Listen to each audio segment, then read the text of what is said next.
BJP के चाणक्य का plan हो गया फेल। किस बीजेपी नेता ने मनीष कश्यप को बताया सीक्रेट प्लान?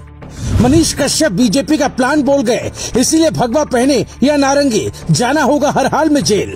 बीजेपी की मीटिंग की बात मनीष कश्यप तक कैसे पहुंची? घमंड बन गया मनीष कश्यप का दुश्मन।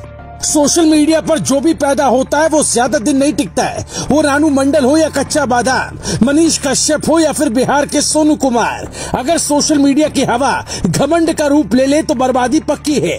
यहाँ सवाल उठता है, अमित शाह का प्लान किस बीजेपी नेता ने बिहार के यूट्यूबर मनीष कश्यप को बताया? मनीष कश्यप पर फिलहाल 8 से ज्यादा मुकदमे दर्ज हो चुके हैं। बिहार पुलिस ने छोड़ भी दिया तो तमिलनाडु पुलिस नहीं छोड़ेगी। ये भी हो सकता है कि मनीष कश्यप का मामला कोर्ट से सुप्रीम कोर्ट तक पहुंच जाए। लेकिन पहले समझिए अमित शाह की तरह मनीष कश्यप ने किस आधार पर तेजस्वी यादव को ललकारा कि वो सीएम नहीं बनने देंगे, कि आपको जो है मुख्यमंत्री नहीं बनने दूंगा।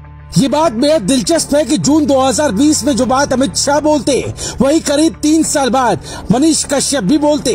बस फर्क इतना ही है कि अमित शाह महाराष्ट्र की सरकार के लिए बोलते और मनीष कश्यप बिहार की सरकार के लिए बोल जाते। जून 2020 में अमित शाह कहते हैं महाराष्ट्र की सरकार कुछ महीने बाद गिर जाएगी, उद्धव ठाकरे सीएम नहीं होंगे। अगर महाराष्ट्र में सरकार गिरती है तो गठबंधन में मतभेद इसकी वजह होगी। यानी इशारों में ही कह दिया था महाराष्ट्र की सरकार कुछ दिन बाद गिर जाएगी। 2 साल बाद ठीक वैसा ही हुआ। यही बात साल 2023 में मनीष कश्यप कहते हैं, क्योंकि उनके खिलाफ FIR हुई तो वो भड़क गए। मनीष कश्यप कहते हैं कि 180 दिनों में आपकी सरकार गिरा दूंगा। ये बात मनीष कश्यप किस आधार पर कहते हैं? कहते हैं कि जेल से आने के बाद आपकी सरकार गिरा दूंगा, कि आपको जो है मुख्यमंत्री नहीं बनने दूंगा। बीजेपी बिहार में सरकार गिरा सकती है, पर मनीष कश्यप कैसे गिरा सकते हैं? ये बात बोलकर मनीष कश्यप ने अपने लिए एक ऐसा गड्ढा खोद लिया जिसमें वो खुद गिर गए। तेजस्वी यादव के विरोधी भी उनके साथ आ गए, यहाँ तक कि पप्पू यादव भी साथ आ गए। उन्होंने खुलकर मनीष कश्यप को जेल में डालने का समर्थन कर दिया। मैं सही को सही कहता हूँ।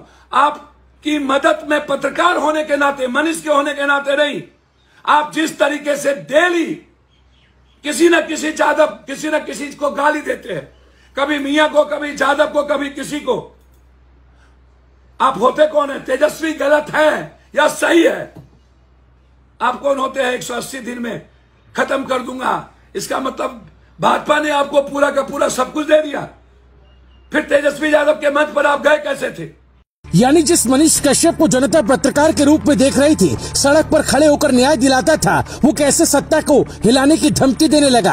तो क्या बीजेपी का हाथ मनीष कश्यप के सिर पर है? भगवा ड्रेस पहनकर हाथों में हथकड़ी लगी पुरानी फोटो किसने अपलोड की? यहीं से कहानी की शुरुआत होती है। दावा किया जाता है कि मनीष कश्यप की RSS में ट्रेनिंग हुई है। उनकी फोटो भी सामने आई थी। बीजेपी के नेताओं के साथ संबंध की बात भी कही जाती है। तो क्या जो बीजेपी कुछ महीने बाद बिहार में करने वाली थी, उसकी पोल जोश में आकर मनीष ने पहले ही खोल दी?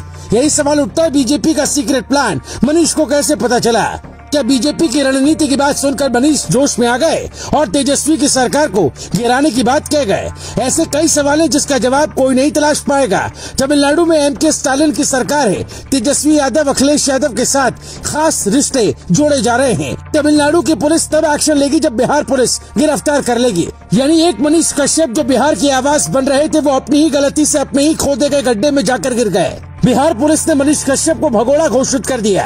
मनीष का फोन बंद है, वो कहाँ है ये किसी को पता नहीं। बिहार पुलिस अरेस्ट वारंट लेकर खोज रही है, पर मनीष कश्यप को एक पार्टी के कुछ नेताओं का संरक्षण है, जहाँ से पकड़ पाना आसान नहीं। यानी पत्रकार की लड़ाई सरकार से नहीं है, बल्कि मनीष तो सिर्फ एक पार्टी के प्यादे मात्र हैं। वो पार्टी अपने इशारे से मनीष के मुंह से अपनी बात कहलवा गई। जिन गरीब असहाय लोगों की आवाज उठाते थे, उनको शायद अब मनीष कश्यप की दहाड़ती हुई आवाज कम सुनाई पड़े। सरकार एक्शन लेती है तो फेसबुक YouTube पेज भी बंद कर सकते हैं। यानी सियासत में 2 पार्टियों और 2 विचारधाराओं की लड़ाई में घुन की तरह मनीष कश्यप पिस गए। तमिलनाडु का फर्जी वीडियो अपलोड करना बहुत भारी पड़ेगा। बिहार की एक खास बात है, वहाँ सोशल मीडिया की एक अलग दुनिया है। वहाँ कोई भी वायरल हो जाता है, कोई भी हीरो बन जाता है, पर कितने दिन तक हीरो बना रहता है, ये सवाल है। IAS बनने वाले छोटकू सोनू कुमार की फर्जियत कुछ दिन पहले ही हुई थी।